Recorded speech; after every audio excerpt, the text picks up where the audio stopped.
আশা করি তোমরা ভালো আছো। আজকে আলোচনা করব অ্যাডভার্ব অফ ফ্রিকোয়েন্সি সম্পর্কে। চলো প্রথমে জেনে নিই এই অ্যাডভার্ব অফ ফ্রিকোয়েন্সি কাকে বলে। যে অ্যাডভার্ব দ্বারা বোঝা যায় ভার্ব বা ক্রিয়াটি কতবার বা কত ঘন ঘন সম্পাদিত হয় তাকে অ্যাডভার্ব অফ ফ্রিকোয়েন্সি বলে। তাহলে এখানে কি বলা হয়েছে, এই অ্যাডভার্ব দ্বারা আমরা বুঝতে পারবো কোনো ভার্ব অর্থাৎ কাজ কতবার বা কত ঘন ঘন করা হয় বা করা হয়েছিল বা করা হবে। চলো এরপরে এই সেন্টেন্সগুলির মধ্য থেকে আমরা এই অ্যাডভার্ব অফ ফ্রিকোয়েন্সিকে খুঁজে বের করি।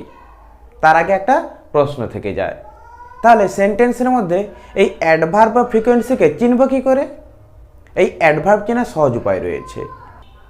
সেন্টেন্সের মধ্যে ভার্বকে কতবার বা কত ঘন ঘন দিয়ে প্রশ্ন করতে হবে, তাহলে আমরা উত্তর হিসেবে এই অ্যাডভার্ব অফ ফ্রিকোয়েন্সিকে পাবো। চলো এবার এই সেন্টেন্সগুলির মধ্য থেকে আমরা অ্যাডভার্ব অফ ফ্রিকোয়েন্সি খুঁজে বের করি।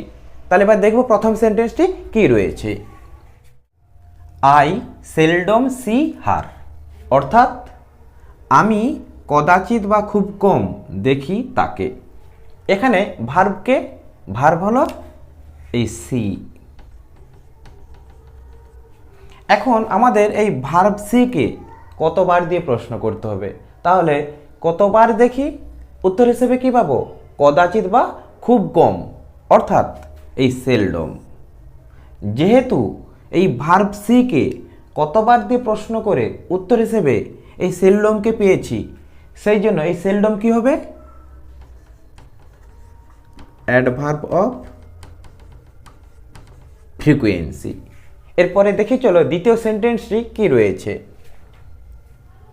সি ওয়ার্নড হিম টোয়াইস, অর্থাৎ সে সতর্ক করেছিল তাকে দুবার। এখানে ভার্ব হলো এই ওয়ার্নড।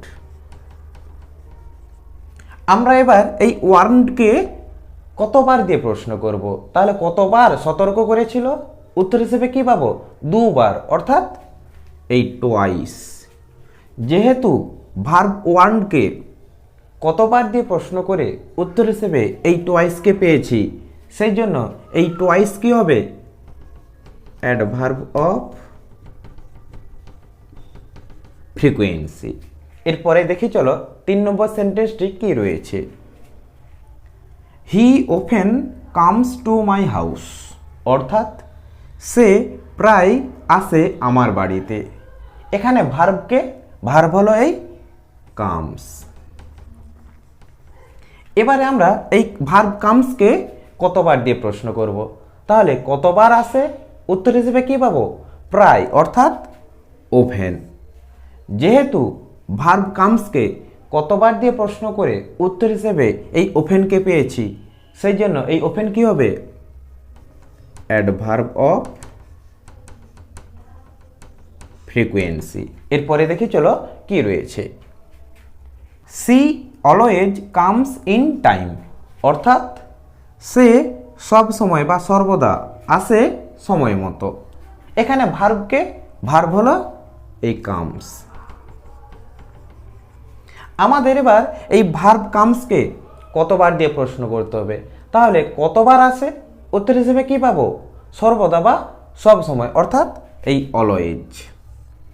যেহেতু ভার্ব কামসকে কতবার দিয়ে প্রশ্ন করে উত্তর হিসেবে এই অলওয়েজকে পেয়েছি, সেই জন্য এই অলওয়েজ কি হবে, অ্যাডভার্ব অফ ফ্রিকোয়েন্সি। এরপরে দেখি চলো কি রয়েছে।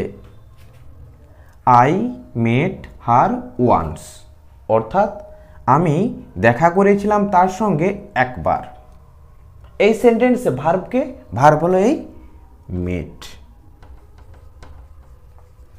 এবারে এই ভার্ব মেটকে কতবার দিয়ে প্রশ্ন করব, কতবার দেখা করেছিলাম উত্তর হিসেবে কি পাবো, একবার, অর্থাৎ এই ওয়ান্স।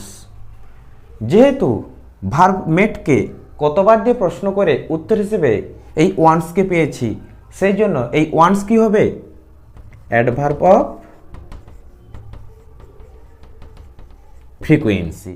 এরপরে দেখি চলো 6 নম্বর সেন্টেন্সটি কি রয়েছে। He never waited for me, এখানে এই নেভারের মানে হলো কখনোই নয়। এবার এই পুরো সেন্টেন্সের মানে দেখে চলো কি রয়েছে। হি অর্থাৎ সে নেভার ওয়েটেড কখনোই অপেক্ষা করেনি ফর মি আমার জন্য। এই সেন্টেন্সে ভার্ব হলো এই ওয়েটেড। এবার আমাদের এই ভার্ব ওয়েটেডকে কতবার দিয়ে প্রশ্ন করতে হবে, তাহলে কতবার অপেক্ষা করেছিল, উত্তর হিসেবে কি পাবো, কখনোই নয়, অর্থাৎ এই নেভার। যেহেতু এই ভার্ব ওয়েটেডকে কতবার দিয়ে প্রশ্ন করে আমরা উত্তর হিসেবে এই নেভারকে পেয়েছি, সেই জন্য এই নেভার কি হবে, অ্যাডভার্ব অফ ফ্রিকোয়েন্সি।